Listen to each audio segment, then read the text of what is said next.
Harkafuun akkam jirtu kabajamtoota daawwattoota Oromiyaa Miidiyaa Neetwork oduu ijoo sa'a kanaaf qabnu isinitti hima Annaymaa Umari. Ijoo keenya jalqabaatiin guyyaa kaleessaa jechuunis fulbaana 29 bara 2021 magaalaa Adaamaatti kan argamu manni uffata aadaa bilisummaa Hayyuu Huseen humnoota tikaa murna bilxiginnaatiin saamsamuun himame. Qaamonni bilxiginnaa poolisii Oromiyaa wajjin ta'uun abbaa bilisummaa Huseen Haaji Aliyyi obboleessa ishee Abdurazaaq Huseen maamila manichaa Oromiyaa Amaan jedhamuu fi nama maqaan isaa hin eeramin tokko qabanii hidhanii akka jiran miseensi maatii Oromiyaa Miidiyaa Neetworkitti himee jira. Hidhamtoota kanneen keessaa abbaan Oromiyaa Amaan fulbaana 29 bara 2021 halkan keessa lubbuun kan dabarte yoo ta'u ilma isaanii Oromiyaa akka boo'ichaa fi awwaalcha abbaa isaanii irratti hin hirmaanne poolisiin ugguramee jira. Ijoo keenya itti aanuun irree fi mallattoo sabboonummaa Oromoo guyyaa galata waaqaati. Guyyaa uummanni Oromoo malkaa fi tulluu irratti bahuun araara, dhiifama, hawwii fi milkii gaarii, nageenyaa fi tokkummaa ittiin ibsuudha. Feestivaala miidhagaa fi sabboonummaa Oromoo kan sabaa fi sablammoota dabalatee uummanni Oromoo kallattii afraniin irratti hirmaatu kana daawwachuuf addunyaan ija ishee gara hora Finfinnee fi Harsadiitti deebiftee hawwiin eegaa jirti. Sanbannii fi dilbanni fuula dura keenya jiru guyyaa ayyaanni irreechaa hora Finfinnee fi Harsadii wal duraa duubaan itti kabajamuu fi simboon sabboonummaa Oromoo ol ka'ee itti mul'atudha jedhamuun hawwiin eegamaati jira. Godina addaa saba Oromoo Walloo aanaa baatee keessatti waraanni ergama bilxiginnaa fudhachuun daangaa naannoo Affaariin qaxxaamuranii dhukaasa banuun gaaga'ama lubbuu dhaqqabsiisanii jiru. Guyyaa kaleessaa fulbaana 29 bara 2021 aanaa baatee ganda waayyoo fallaanaa jedhamuun beekamutti hidhattoonni kunneen daangaa cabsanii seenuun hawaasa nagaa irratti dhukaasa bananiin nama maqaan isaa Huseen Ahmad Muhammad jedhamu ajjeesuu jiraattota garasii gidduu kanneen OMN dubbisee himanii jiru. Murni aangoo humnaan dhuunfatee of harkaa qabu uummata Oromoo fi saboota biroo waliin dhahuuf tooftaa kana baafatee karaa kanaan galmaan gahuuf gocha kana fakkaatu nurratti raawwataa jira jechuun komataa jiru jiraattonni godina Walloo. Ijoo keenya xumuraatiin dhaabbata mootummoota gamtoomaniitti itti gaafatamaan dhimma gargaarsaa Maartiin Griffiths kaleessa akka madda oduu Rooyitersitti himanitti Tigraay keessatti beelli cimuu akka hin oolle dubbatanii jiru.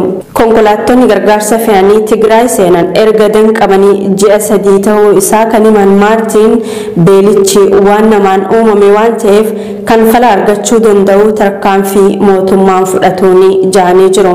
Bakka namoonni 400,000 ol haala beelaa keessa jiranitti gargaarsi seenuu danda'e dhibbeentaa 10 qofa akka ta'e kan dubbatan itti gaafatamaan dhimma gargaarsaa kun konkolaattootaan fe'iinsa gargaarsaa hedduun Tigraayin seenanii waan hin deebineef rakkoon konkolaataa akka jiru himanii jiru. Tolee kabajamtoota daawwattoota Oromiyaa Miidiyaa Neetwork oduun ijoon ammaaf qabannee dhiyaanne kan fakkaata babal'inni oduu kanneenii oduu keenya idilee galgalaa keessatti isiniif dhiyaata. Gama xiyyaa nagaatti isiniin jechaa qophiilee OMN tanneen hafanii waliin turtii gaarii.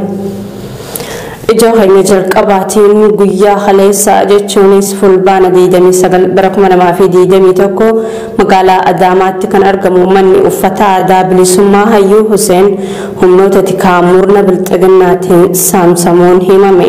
Qaamonni bilxiginnaa poolisii Oromiyaa wajjin ta'uun abbaa bilisummaa Huseen Haaji Aliyyi obboleessa ishee Abdurazaaq Huseen maamila manichaa Oromiyaa Amaan jedhamuu fi nama maqaan isaa hin eeramin tokko qabanii hidhanii akka jiran miseensi maatii Oromiyaa Miidiyaa Neetworkitti himee jira.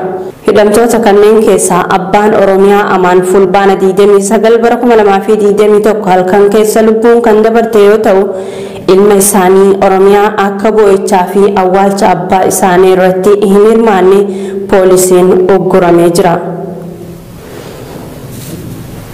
Ijoo keenya itti aanuun irreechi irree fi mallattoo sabboonummaa Oromoo guyyaa galata waaqaati. Guyyaa uummanni Oromoo malkaa fi tulluu irratti bahuun araara, dhiifama, hawwii fi milkii gaarii, nageenyaa fi tokkummaa ittiin ibsudha. Feestivaala miidhagaa fi sabboonummaa Oromoo kan sabaa fi sablammoota dabalatee uummanni Oromoo kallattii afraniin irratti hirmaatu kana daawwachuuf addunyaan ija ishee gara hora Finfinnee fi Harsadeetti deebiftee hawwiin eegaa jirti. Sanbanii fi dilbanni fuula dura keenya jiru guyyaa ayyaanni irreechaa hora Finfinnee fi Harsadii wal duraa duubaan itti kabajamuu fi simboon sabboonummaa Oromoo ol ka'ee itti mul'atudha jedhamuun hawwiin eegamaatti jira. Godina addaa saba Oromoo Walloo aanaa baatee keessatti waraanni ergama bilxiginnaa fudhachuun daangaa naannoo Affaariin qaxxaamuranii dhukaasa banuun gaaga'ama lubbuu dhaqqabsiisanii jiru. Guyyaa kaleessaa fulbaana 29 bara 2021 aanaa baatee ganda waayyoo fallaanaa jedhamuun beekamutti hidhattoonni kunneen daangaa cabsanii seenuun hawaasa nagaa irratti dhukaasa bananiin nama maqaan isaa Hussein Ahmad Muhammad jedhamu ajjeesuu jiraattota garasii gidduu kanneen OMN dubbisee himanii jiru. Murni aangoo humnaan dhuunfatee of harkaa qabu uummata Oromoo fi saboota biroo waliin dhahuuf tooftaa kana baafatee karaa kanaan galmaan gahuuf gocha kana fakkaatu nurratti raawwataa jira jechuun komataa jiru jiraattonni godina Walloo.